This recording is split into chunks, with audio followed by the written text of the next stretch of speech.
दोस्तों, हम लोग फिर से एक नई कहानी के साथ आ गए हैं। टूनी और टोना गरीब होने के कारण बहुत ही मेहनत कर कर घर के खर्चे चलाते थे। टोना बाहर काम करने के लिए जाता था घर के खर्चे उठाने के लिए, और टूनी घर के काम करती थी। टूनी ने जब देखा घर के खर्चे में टोना का पैसा कम पड़ रहा है, जिसके कारण टूनी टोना को बोलती है, तुम जो पैसे लेकर आ रही हो उस पैसे से घर चलाना मुश्किल हो रहा है। टोना, तुम एक काम करो, मेरे जो सोने का हार है तुम उसे बेचकर खाना लेकर आओ। टोना ये बात सुनकर थोड़ा सा दुखी होकर बोलता है, क्यों? वो हार तो तुम्हारे लिए बहुत ही कीमती है, तो तुम उसे बेचने के लिए क्यों बोल रहे हो? और वो हार तो तुम्हारे मम्मी ने तुम्हें बहुत ही प्यार से दिए थे, तुम उसे मत बेचो।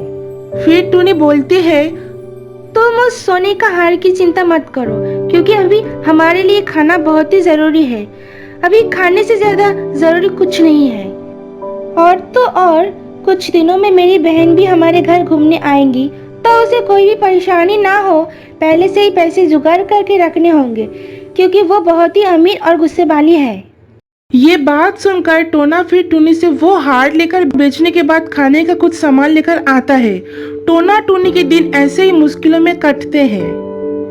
फिर कुछ दिन बाद टूनी की बहन मुनिया कार में बैठकर टूनी के घर आती है। जब दोनों बहन टूनी और मुनिया बात कर रहे होते हैं, तब टोना बाहर काम करने के लिए जाता है।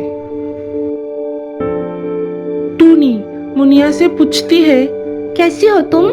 मुनिया बोलती है, हाँ मैं ठीक हूँ, पर तुम्हारा घर कितना पुराना है, कैसे रहती हो तुम? क्या बोलो बहन, तुम्हें तो सब पता है, टोना जो भी छोटा मोटा काम करता है उसी से हमारा घर चलता है, और जैसे तैसे खाने का इंतजाम होता है, तो घर कैसे ठीक करूँ? क्या टोना अभी तक पहले जैसे ही छोटा मोटा काम करता है? हाँ बहन, मैंने तो तुम्हें बोला था टोना को व्यापार कराने के लिए। अरे बहन, तुम्हें तो सब पता है, हमारे पास इतना पैसा कहाँ है जिससे टोना व्यापार करेगा। ऐसे ही बहुत सारी बातचीत चलते चलते फिर टूनी मुनिया के लिए घर में जो भी बचा कुचा खाना था, टूनी वो खाना मुनिया के लिए लेकर आती है।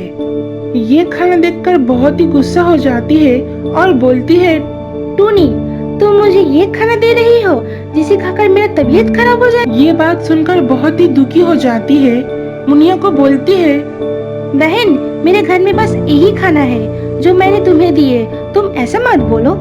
मुनिया फिर भी अपने घमंड के चलते टूनी के दिया हुआ खाना छोड़कर अपने कार में बैठकर चली जाती है। फिर टोना घर आकर देखता है टूनी बहुत ही रो रही है। फिर टोना पूछता है, तुम क्यों रो रहे हो? तुम्हारे बहन तुम्हें कुछ बोला है क्या? टूनी बोलती है, कुछ नहीं, बस मुनिया मेरे से गुस्सा हो गई थी, जिसके कारण मैं थोड़ा सा दुखी हो गई, और कुछ नहीं। और उधर मुनिया जब वापस घर आती है तो देखती है बबलू चद्दर ओढ़ कर सो रहा है। ये देखकर मुनिया बबलू से पूछता है, क्या हुआ तुम्हें? कुछ नहीं, बस थोड़ा सा तबीयत खराब लग रहा है। तो तुम उधर घूमने गई थी, फिर क्या हुआ? और क्या होगा, बस घूम कर आ गए।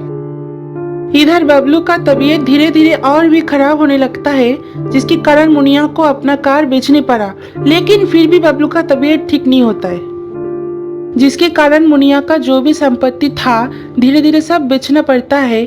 लेकिन फिर भी बबलू का तबीयत ठीक नहीं होता है और बबलू मर जाता है, जिसके बाद मुनिया के पास कुछ नहीं रहता है। फिर मुनिया के आसपास जो भी पक्षी रहता है उनके पास मदद मांगने के लिए जाता है, लेकिन एक दो पक्षी छोड़कर मुनिया की मदद और कोई भी नहीं करता है। जो भी पक्षी मुनिया का मदद कर रहे थे वो भी कुछ दिनों के बाद मदद नहीं करते हैं, जिसके कारण मुनिया अब कटोरी लेकर भीख मांगने के लिए निकलती है। फिर मुनिया भीख मांगते मांगते टूनी के घर के पास आती है। तब टूनी घर के बाहर कुछ काम कर रही थी। टूनी जब देखती है मुनिया का ये हाल, तो टूनी मुनिया से पूछती है, क्या हुआ बहन, तुम ऐसे भीख क्यों मांग रही हो?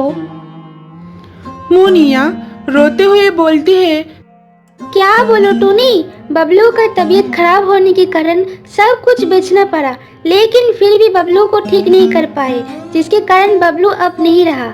और सब कुछ बेचने के कारण मैं रास्ते में आ गई और भीख मांगने लगी। टूनी जब ये सारी बात सुनती है तब टूनी बहुत ही दुखी हो जाती है और मुनिया को बोलती है। तुम मेरे पास आ जाती मदद मांगने के लिए। मुनिया बोलती है, मुझे लगा मैं जब तुम्हारे घर गई थी तब मैंने तुम्हें बहुत ही बुरा भला बात कही थी, जिसकी वजह से मुझे लगा तुम भी मेरी मदद नहीं करोगी। तुमने ऐसा सोचा? मैंने तो वह सारी बात कब की भूल गई। मुनिया ये सारी बातें सुनकर टूनी से माफी मांगती है। टूनी, तुम मुझे माफ कर देना। टूनी बोलती है, जो भी हुआ उसे तुम भूल जाओ और हमारे घर चलो। आज से तुम हमारे घर रहना, हम दोनों बहनें एक ही साथ रहेंगे। तो दोस्तों, आपको यह कहानी कैसा लगा कमेंट बॉक्स में बोलिए। ऐसी और कहानी सुनने के लिए चैनल को सब्सक्राइब कीजिए।